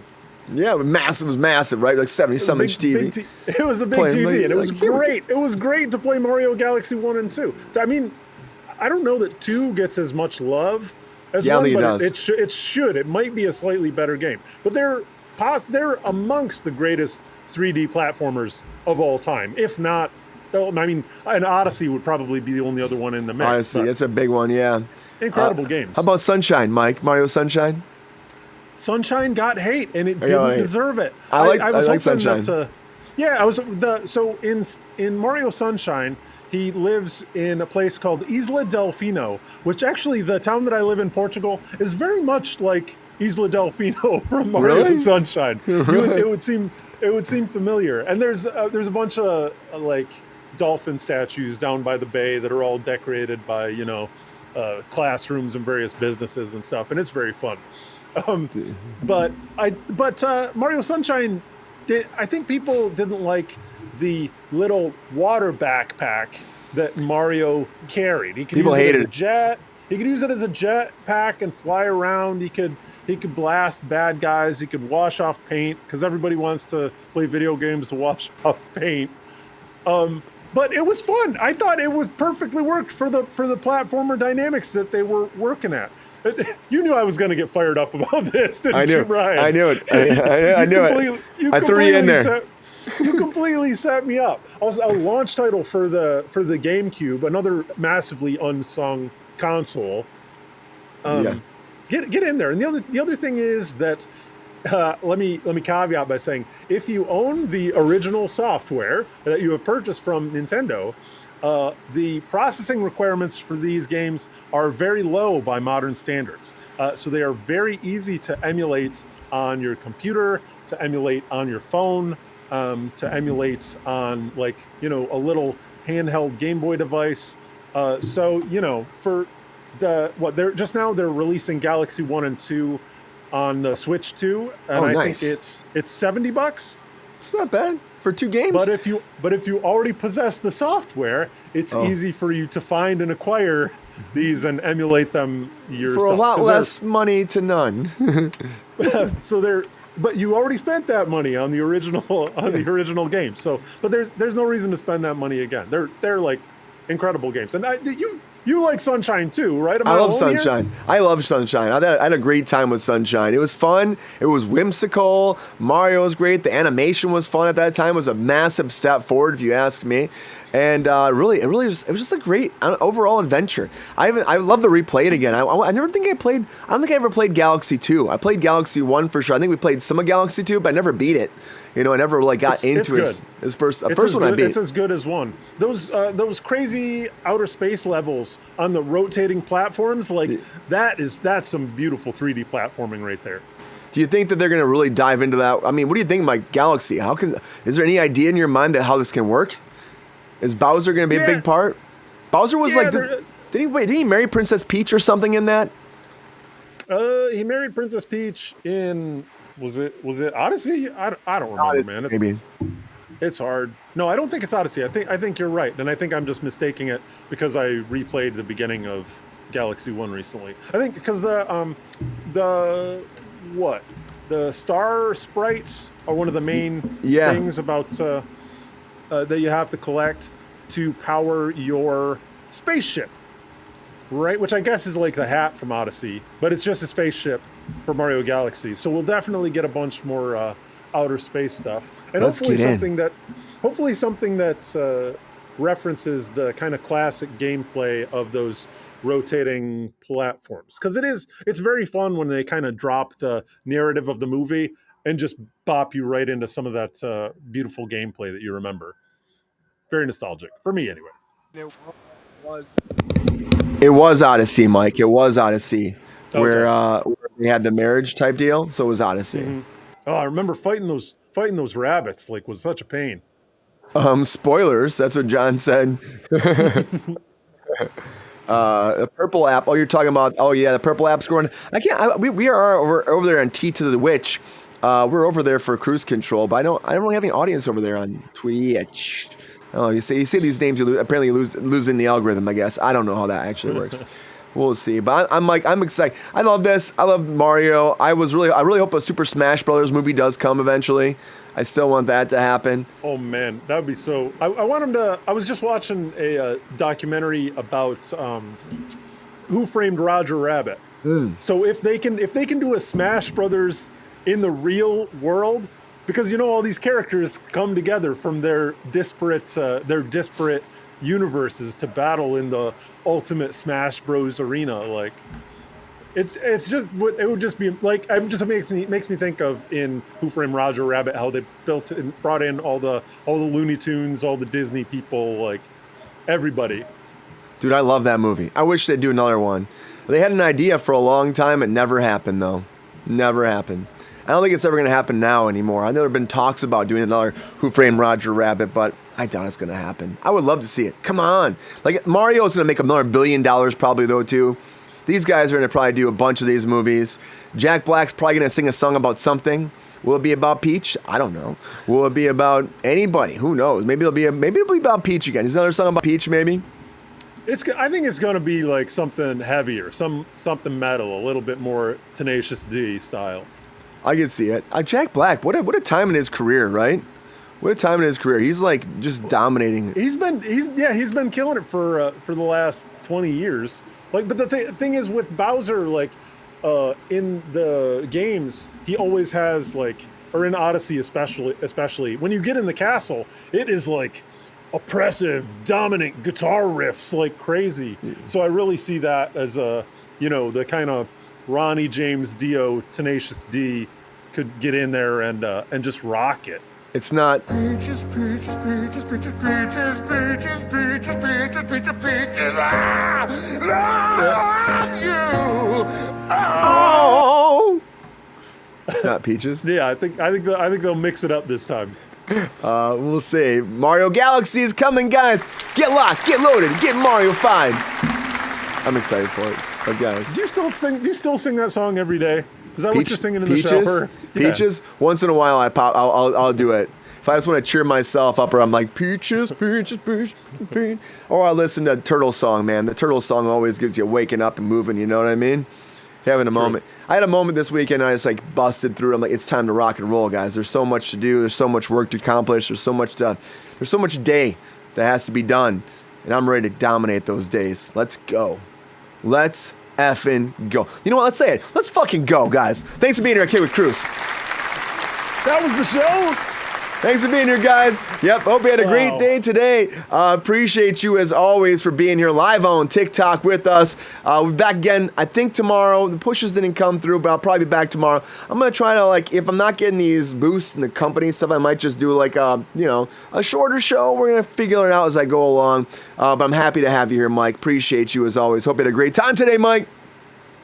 I had a terrific time. We had a couple of diversions. I hope that, it helps the flow of the conversation a little bit. Like, so I like doing it. It makes me feel like I'm hanging out with a bro, like I'm hanging out with the chat. So thanks for being here, guys. You make this show what it is. If you haven't popped over to the other show, Kruse Control on the YT platform, give that one a shot too. They always love to see you. Yeah, dude, we love to have them there. And it is great to have that kind of like easy one-on-one conversation. That's where I'm like, you know what? Topic comes up, we flow into that and talk about that. And then I just have a bunch of things. If we don't get through it all, we don't get through it all. I push it to another day. It's easy to do that, you know? I think it's great. It's been fun. It's been fun doing this. So we'll just we'll keep it going. We'll keep it growing, Mike. Thank you for bringing the banter, bringing the excitement, and bringing the religious studies as well. No Silmarillion studies. No slave to the format here on Kruse Control. Not at all. I need to go back to the night show. It's spicy. John says, We're yes. kicking it. We're kicking it. I'm probably gonna throw the. I'm gonna try to throw the night show to TikTok tonight as well. I'm gonna try it again and see if there's any glitches. You guys let me know. But I had fun last time we threw it out there, so I might throw it tonight. It's not gonna be as spicy as Jordan, but we got Ronald Todd on tonight. We got Angela, the thirsty daddy, haterade himself. Pep Star will be there. Fire it up. It'll be a good time. So. Good to see you guys. We're talking about the Emmys a lot probably too, because Angela loves talking about the Emmys. We'll probably get into that too, and there's some stuff. There's some stuff that'll cross over, but we'll have a good time. But thanks for being here, guys. I gotta go sell some gum. So good to see you. Nothing but love out there. We'll catch you next time. But as always, like, follow, share, help us crack this algorithm on TikTok. Your one-stop shop for entertainment talk, guys. Welcome to the Entertainment Nation. Until next time, everybody. See ya.